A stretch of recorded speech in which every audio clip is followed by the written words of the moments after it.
नमस्कार दोस्तों, नॉलेज मंडली में आप सभी का स्वागत है। आपकी तैयारी को अनवरत जारी रखते हुए एनईपी पर आधारित क्वेश्चन सीरीज 6 आज हम करने वाले हैं। अगर आप तैयारी कर रहे हैं KVS principal, vice principal, PGT, TGT, PRT, librarian, AC, साथियों मैं बताना चाहता हूं कि एनईपी पर आधारित क्वेश्चंस हैं वो भर भर के परीक्षाओं में पूछे जा रहे हैं, इसलिए आपकी परीक्षाओं में भी ये क्वेश्चंस हैं वो पूछे जाएंगे। तो आपकी परीक्षा का कोई भी क्वेश्चन है वो अनटच ना छूटे, इसके लिए नॉलेज मंडली ने चक्रवाती प्लान बनाया हुआ है। नॉलेज मंडली के चक्रवाती प्लान के तहत आपके पेपर का सर्विस पार्ट है, एकेडमिक पार्ट और जनरल पार्ट है वो भी कंप्लीट किया जा रहा है। इसलिए अगर आप चैनल पर नए हैं तो चैनल को सब्सक्राइब करिए और वीडियो को लास्ट तक देखिए, क्योंकि बहुत ही इंपॉर्टेंट क्वेश्चंस होने वाले हैं। तो साथियों देखते हैं नेशनल एजुकेशन पॉलिसी पर आधारित काका सीरीज पार्ट 6 का पहला question. 101 what type of conversation will be taught in all languages. सभी भाषाओं में किस प्रकार की बातचीत सिखाई जाएगी। मतलब कि जितनी भी लैंग्वेजेज हैं वो स्कूल एजुकेशन में पढ़ाई जाएंगी, उनमें किस पर ध्यान दिया जाएगा। ऑप्शन देख लीजिए, प्रेजेंटिंग, रीडिंग, इंटरेक्टिव, राइटिंग। सही उत्तर हमारा हो जाएगा C, interactive. What type of conversation, interactive conversation will be taught in all languages. Correct answer will be C, interactive. Question देख लेते हैं 102। According to the new education policy what has been emphasized in the conduct of teaching and learning process. नई शिक्षा नीति के अनुसार शिक्षण अधिगम प्रक्रिया के संचालन में किस पर बल दिया गया है। Classroom teaching will be made interactive by encouraging questioning. Classroom sessions will regularly contain more fun, creative, collaborative, exploratory activity-based learning will be organized for the students for deeper and more experiential learning। और D option हो जाएगा all the above. तो नई शिक्षा नीति के अनुसार शिक्षण अधिगम प्रक्रिया के संचालन में किस पर बल दिया जाएगा। सही उत्तर हमारा हो जाएगा डी, सभी बातों पर ध्यान दिया जाएगा। Classroom teaching will be made interactive by encouraging questioning, और साथ में classroom sessions will regularly contain more fun, creative, collaborative activities, exploratory activity based learning will be organized for the students for deeper and more experiential learning। के लिए ये सब चीजें की जाएंगी। सही उत्तर हमारा हो जाएगा डी, ऑल दी अबव। अगला सवाल देख लेते हैं 103। To close the gap in achievement of learning outcomes classroom transactions will shift towards dash. सीखने के परिणामों की उपलब्धि में अंतर को खत्म करने के लिए कक्षा अधिगम प्रक्रिया को डैश की ओर शिफ्ट किया जाएगा।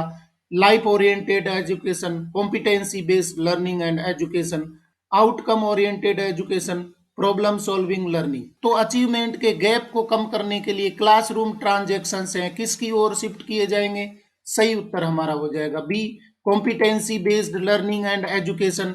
To close the gap in achievement of learning outcomes, classroom transactions will shift towards competency based learning and education। इसकी ओर शिफ्ट किया जाएगा। सही उत्तर हमारा हो जाएगा बी, हो जाएगा competency based learning and education. अगला सवाल देख लेते हैं 104। What types of subjects will not be hard separated in secondary school। माध्यमिक विद्यालय में किस प्रकार के विषयों को अलग नहीं किया जाएगा। मतलब कि सेकेंडरी एजुकेशन में कौन सा सेपरेशन है वो मना किया गया। ऑप्शन देख लेते हैं, करिकुलर, एक्स्ट्रा करिकुलर और को करिकुलर, ऑल दी अबव। तो कौन सा सेपरेशन है वो मना किया गया है एनईपी 2020 में। सही उत्तर हमारा हो जाएगा D, all the above. Curricular separation है, एक्स्ट्रा करिकुलर सेपरेशन और साथ में को करिकुलर सेपरेशन है वो मना किया गया है एनईपी 2020 में। सही उत्तर हमारा हो जाएगा D, all the above. Move to question number 105। Experiential learning will be adopted for all stages which will include. सभी चरणों के लिए अनुभवात्मक शिक्षा को अपनाया जाएगा, जिसमें शामिल होगा कौन कौन सी चीजें शामिल होंगी। यहाँ पर बताया गया है कि एक्सपीरियंशियल लर्निंग है वो सभी स्टेजेस में लागू किया जाएगा। और इस एक्सपीरियंशियल लर्निंग में क्या चीजें शामिल होंगी, ऑप्शन देख लेते हैं। Hands on learning, arts integrated and sports integrated education, story telling based pedagogy, among others, as standard pedagogy with in each subject. C option हो जाएगा and with explorations of relations among different subjects. D, all the above. सही उत्तर हमारा हो जाएगा D, experiential learning will be adopted for all stages which will include hands on learning, art integrated and sports integrated education, story telling based pedagogy, among others, as standard pedagogy within each subject and with explorations of relations among different subjects। ये सब चीजें शामिल होंगी किसके लिए? Experiential learning के लिए शामिल होंगी। सही उत्तर हमारा हो जाएगा डी, ऑल दी अबव। अगला सवाल देख लेते हैं 106। What is a cross-curricular pedagogical approach that uses various aspects and forms of art and culture as the basis for learning of concepts across subjects?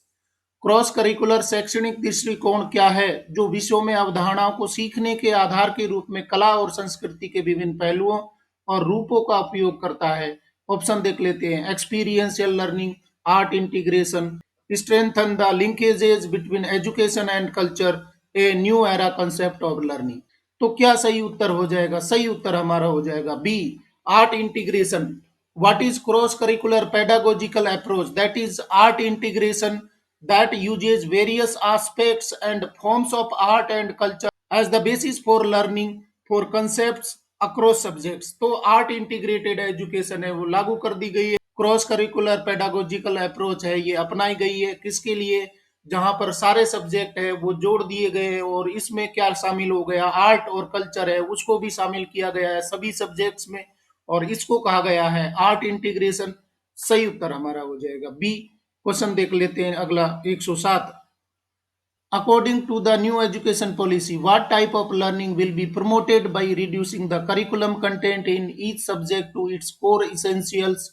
नई शिक्षा नीति के अनुसार प्रत्येक विषय की पाठ्यचर्या सामग्री को उसकी मूलभूत अनिवार्यताओं तक कम करके किस प्रकार की शिक्षा को बढ़ावा दिया जाएगा?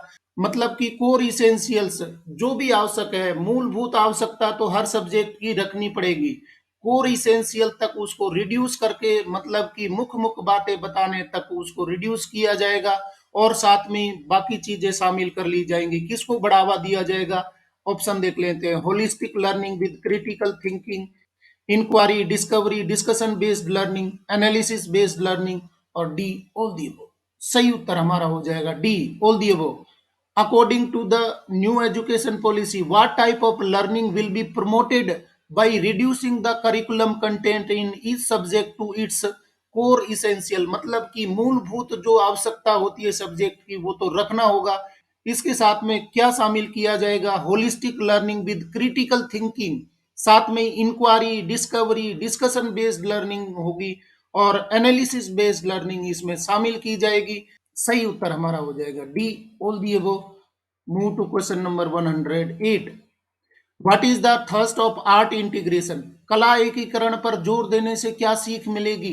Experiential learning, art integration, a new era concept of learning, strengthen the linkages between education and culture. तो सही उत्तर क्या हो जाएगा?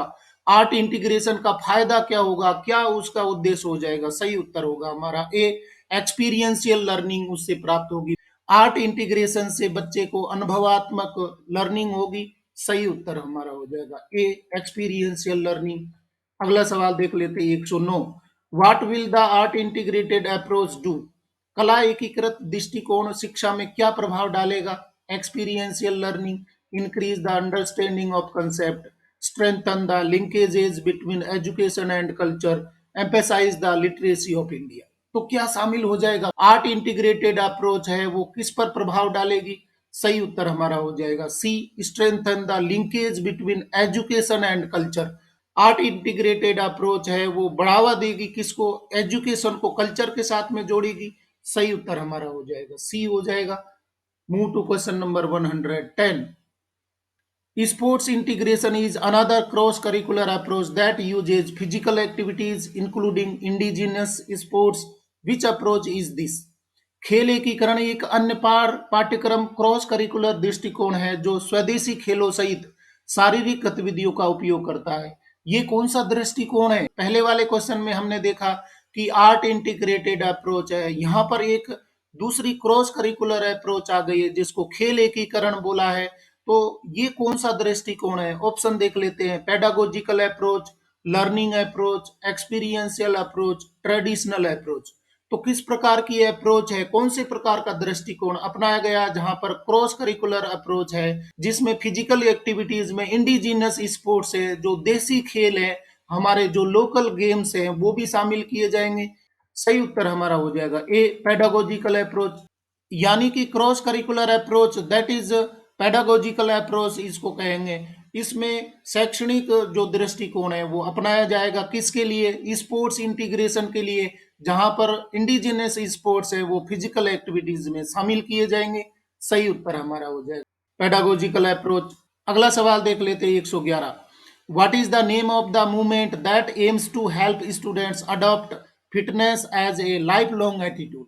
उस आंदोलन का नाम क्या है जिसका उद्देश्य छात्रों को आजीवन दृष्टिकोण के रूप में फिटनेस अपनाने में मदद करना है? मतलब बच्चे का आजीवन दृष्टिकोण है इस प्रकार का बन जाए कि वो फिट रहे और उसको अपने जीवन में ढाले, फिटनेस को अपने जीवन में ढाले। तो कौन सा आंदोलन है वो सरकार के द्वारा चलाया जा रहा है? ऑप्शन देख लेते हैं। खेलो इंडिया मूवमेंट, एक कदम सफलता की ओर, एक भारत श्रेष्ठ भारत, फिट इंडिया मूवमेंट। सही उत्तर हमारा हो जाएगा D, fit India movement. Fit India movement is the name of the movement that aims to help students adopt fitness as a life long attitude. इसके लिए फिट इंडिया मूवमेंट है वो चलाया जा रहा है। सही उत्तर हमारा होगा D, fit India movement. Question देख लेते हैं 112। What types of subjects will students be given more flexibility and choice to study in secondary school? माध्यमिक विद्यालय में पढ़ने के लिए छात्रों को किस प्रकार के विषयों में अधिक लचीलापन और विकल्प दिया जाएगा? Physical education, the art and crafts and vocational skills, all the above. सही उत्तर हमारा होगा D, all the above. What types of subjects will student be given more flexibility and choice to study in secondary school? मतलब कि किस प्रकार की शिक्षा है वो दी जाएगी? फिजिकल एजुकेशन शामिल किया जाएगा, द आर्ट्स एंड क्राफ्ट्स है ये भी शामिल किए जाएंगे, और वोकेशनल स्किल्स है वो भी शामिल की जाएगी सेकेंडरी स्कूल लेवल पर। यहाँ पर बच्चों को फ्लेक्सिबिलिटी दी जाएगी, उनके चॉइस के अनुसार है वो सब्जेक्ट दिए जाएंगे। इससे पहले वाले क्वेश्चंस में हम देख चुके हैं कि कोई हार्ड सेपरेशन नहीं होगा, सेकेंडरी लेवल पर सब्जेक्ट का कोई हार्ड सेपरेशन नहीं होगा। ऐसा नहीं है कि कोई बच्चा सिर्फ आर्ट्स के सब्जेक्ट ले सकता है या साइंस के सब्जेक्ट ले सकता है या कॉमर्स के सब्जेक्ट ले सकता है। ये सेपरेशन है वो एनईपी में चेंज कर दिया गया, मतलब कि एक बहुत बड़ा चेंज किया गया है एनईपी में। कोई हार्ड सेपरेशन इनके बीच में नहीं होगा, कोई भी बच्चा कोई भी सब्जेक्ट ले सकता है। सही उत्तर हमारा हो जाएगा D, all the above. Move to question number 113। What is the need to integrate sports in education? शिक्षा में खेल को एकीकृत करने की क्या आवश्यकता है? Cognitive development, physical development, holistic development, realistic development. तो किस प्रकार का डेवलपमेंट होगा स्पोर्ट्स इंटीग्रेटेड एजुकेशन में? किस प्रकार का डेवलपमेंट बच्चे में होगा? सही उत्तर यहाँ पर हो जाएगा सी, होलिस्टिक डेवलपमेंट। सिर्फ फिजिकल डेवलपमेंट नहीं देखना है या कोई एक स्पेसिफिक डेवलपमेंट बच्चे में नहीं देखना है, होलिस्टिक डेवलपमेंट देखना है। फिजिकल एजुकेशन से भी बच्चा सीखे तो उसको आप क्या बोल रहे हैं? Holistic development. और आपको पता है कि होलिस्टिक डेवलपमेंट का मतलब है ऑलराउंड डेवलपमेंट उसका होना चाहिए। स्पोर्ट्स इंटीग्रेटेड एजुकेशन का मतलब क्या है? होलिस्टिक डेवलपमेंट बच्चे का होना चाहिए। सही उत्तर हमारा हो जाएगा सी। नया सवाल देख लेते हैं 114। What will be the new distinguishing feature of secondary school education? माध्यमिक विद्यालयी शिक्षा की नई विशिष्ट विशेषता क्या होगी? ऑप्शन देख लेते हैं। Students can get employment abroad, holistic development and a wide choice of subjects and courses year to year, one time flexibility to choose subjects, government job oriented education. तो किस प्रकार का डिस्टिंग्विशिंग फीचर है? Secondary school education NEP 2020 के अनुसार क्या बात पर फोकस करती है? वो बाकी एजुकेशन पॉलिसीज से किस बात में अलग है? सही उत्तर यहाँ पर हो जाएगा B, holistic development and a wide choice of subjects and courses year to year. मतलब कि होलिस्टिक डेवलपमेंट इसमें होगा, साथ में एक वाइड चॉइस बच्चे को मिलेगी, कोई भी सब्जेक्ट वो चूज कर सकता है और बदल सकता है, कोर्सेज को ईयर टू ईयर चेंज कर सकता है। बाकी एजुकेशन पॉलिसीज में ये नियम नहीं था कि वो एक बार जो सब्जेक्ट सेलेक्ट कर लिया वो उसी में उसको आगे बढ़ना होता था, परस्यू करना होता हायर एजुकेशन। परंतु यहाँ पर ये बताया गया है कि कोई हार्ड सेपरेशन नहीं है, होलिस्टिक डेवलपमेंट होगा और उसको चॉइस मिलेंगी, वो वाइड रेंज ऑफ सब्जेक्ट उसको अवेलेबल होंगे और कोर्सेज अवेलेबल होंगे, ईयर टू ईयर वो चेंज कर सकता है। सही उत्तर यहाँ पर हो रहा है बी हो रहा है। डिस्टिंग्विशिंग फीचर क्या हो जाएगा? सेकेंडरी स्कूल एजुकेशन एनईपी 2020 के अनुसार। अगला सवाल देख लेते हैं 115। How many stages of school education are there? स्कूली शिक्षा के कितने चरण बनाए गए हैं? इस प्रकार के लड्डू क्वेश्चन है वो भी पूछ लिए जाते हैं, और छोटे क्वेश्चन को गलत करके आप एग्जाम हॉल से बाहर आते हैं तो चेहरा देखने लायक बनता है। यहाँ पर बताया गया है कि स्कूली शिक्षा के कितने चरण बनाए गए हैं, 2, 3, 4, 1। सही उत्तर निश्चित रूप से आपको पता है, 4 हो जाएगा। 4 स्टेजेज होंगी, 5+3+3+4, 4 स्टेजेज है वो स्कूल एजुकेशन के लिए बनाई गई है। हमारा उत्तर हो जाएगा सी। अगला सवाल देख लेते हैं 116। What can states look at to achieve the objectives of exposure and enjoyment for greater flexibility and a wider range of subjects. अधिक लचीलेपन और विषयों की एक विस्तृत श्रृंखला तक पहुंच और आनंद के उद्देश्य को प्राप्त करने के लिए राज्यों को क्या करना चाहिए? कौन से प्रकार का मेथड है वो राज्यों को अपनाना होगा, जहां पर अधिक लचीलेपन और विषयों की विस्तृत श्रृंखला पहुंचानी होगी, बच्चों को आनंददायक विषयों की श्रृंखला है वो उपलब्ध करवानी होगी। तो कौन सा मेथड है वो स्टेट्स को अपनाना होगा? ऑप्शन देख लेते हैं, criticize method, innovative methods, collaborative methods, traditional methods. Correct answer will be B, innovative methods.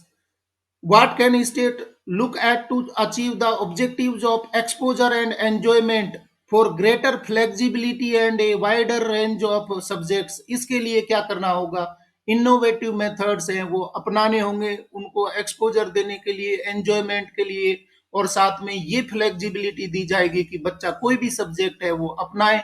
तो मेथड कौन सा अपनाना होगा स्टेट्स को? इनोवेटिव मेथड्स हैं वो अपनाने होंगे। सही उत्तर हमारा हो जाएगा बी। क्वेश्चन देख लेते हैं 117। What is well understood that young children learn and grasp non-trivial concepts more quickly in their days? क्या ये अच्छी तरह से समझा जा सकता है कि छोटे बच्चे अपनी डैश में गैर तुच्छ यानी कि महत्वहीन अवधारणाओं को अधिक तेजी से सीखते और समझते हैं? ऑप्शन देख लेते हैं, होम लैंग्वेज, मदर टंग, institutional language, national language, funny language. तो क्या ये अच्छी तरह से समझा जा सकता है कि महत्वहीन अवधारणाएं हैं उनको बच्चा तेजी से सीखता है? किस भाषा में तेजी से सीखता है? सही उत्तर हमारा हो जाएगा ए, होम लैंग्वेज, मदर टंग में वो ज्यादा तेजी से जो महत्वहीन बातें हैं, महत्वहीन अवधारणाएं हैं, छोटी छोटी बातें हैं, किस लैंग्वेज में सीखेंगे? होम लैंग्वेज में, या जिसको आप मदर टंग या मातृभाषा कह सकते हैं। सही उत्तर हमारा हो जाएगा ए हो जाएगा। नया सवाल देख लेते हैं 118। Home language is usually what? मतलब कि बच्चा है वो छोटी छोटी बातें हैं, महत्वहीन बातें हैं वो मदर टंग में या होम लैंग्वेज में सीखते हैं। तो यहाँ पर पूछा गया है कि घर की भाषा प्राय क्या होती है, होम लैंग्वेज किसको कहते हैं? ऑप्शन देख लेते हैं, home language as the religious tongue, the same language as the mother tongue, national language as the mother tongue, funny language as the mother tongue. तो किसको कहेंगे होम लैंग्वेज, किसको आप बोलेंगे? सही उत्तर हमारा हो जाएगा B, the same language as the mother tongue. जिसको आप होम लैंग्वेज बोलेंगे, घर की भाषा को आप मदर टंग या क्या कह सकते हैं, मातृभाषा कह सकते हैं, मातृभाषा इसको बोलेंगे। तो मातृभाषा है वही क्या कहलाती है? घर की भाषा कहलाती है। सही उत्तर हमारा हो जाएगा बी हो जाएगा। अगला सवाल 119। As far as possible till which grade the home language, mother tongue, regional language will be used? जहां तक संभव हो किस ग्रेड तक घरेलू भाषा, मातृभाषा, क्षेत्रीय भाषा का प्रयोग किया जाएगा? किस बात में घरेलू भाषा है, मातृभाषा है, या क्षेत्रीय भाषा का उपयोग किया जाना चाहिए? ऑप्शन देख लेते हैं, the medium of speaking until at least grade fifth, the medium of conversation until at least grade third, the medium of discussion until at least grade first, the medium of instruction until at least grade fifth। तो सही क्या हो जाएगा? घरेलू भाषा या मातृभाषा या क्षेत्रीय भाषा का प्रयोग किया जाएगा किसके लिए? सही उत्तर हमारा हो जाएगा D, the medium of instruction until at least grade fifth. मतलब कि पढ़ाई का जो माध्यम होगा, शिक्षा का माध्यम है, या जिसको इंस्ट्रक्शनल लैंग्वेज क्या बोलते हैं, जो शिक्षक के द्वारा जो पढ़ाई जाती है, शिक्षा जो दी जाती है, शिक्षण कार्य किया जाएगा। शिक्षण कार्य है वो किस में किया जाएगा? उसकी मातृभाषा में किया जाएगा, या घरेलू भाषा या क्षेत्रीय भाषा में किया जाएगा। कब तक? ग्रेड फिफ्थ तक उसको शिक्षण कार्य है वो करवाया जाएगा। किस भाषा में? घरेलू भाषा में, या मातृभाषा में, या क्षेत्रीय भाषा में। सही उत्तर हमारा हो जाएगा डी हो जाएगा, the medium of instruction until at least grade fifth हो जाएगा। और साथियों देख लेते काका सीरीज 6 का अंतिम question 120। Where can there be a home language spoken by other family members? परिवार के अन्य सदस्यों द्वारा बोली जाने वाली घरेलू भाषा कौन से परिवारों में हो सकती है? बहुत ही इंपॉर्टेंट क्वेश्चन है। Indigenous lingual families, descent lingual families, multilingual families, religious lingual families. तो कौन से परिवारों में ये घरेलू भाषा है या मातृभाषा अलग होती है और उनके कार्य की भाषा है वो अलग होती है? दो या दो से अधिक भाषाएं हैं वो कौन से परिवारों में बोली जाती हैं? सही उत्तर हमारा हो जाएगा सी, मल्टीलिंगुअल फैमिलीज में घरेलू भाषा या घर की भाषा मातृभाषा है वो अलग होती है।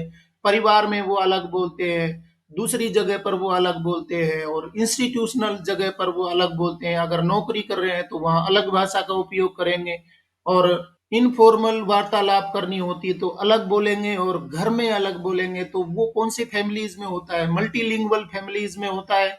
सही उत्तर हमारा हो जाएगा सी, मल्टीलिंगुअल फैमिलीज। इस तरीके से फ्रेंड्स हमने काका सीरीज 6 के 20 क्वेश्चंस हैं वो कंप्लीट कर लिए और ये क्वेश्चंस हैं वो बहुत ही इंपॉर्टेंट है, जैसे कि DC, AC, principal, vice principal, SO, ASO, OS, UDC, PGT, TGT, PRT, NVS, KVS, limited departmental examinations and limited departmental competitive examinations.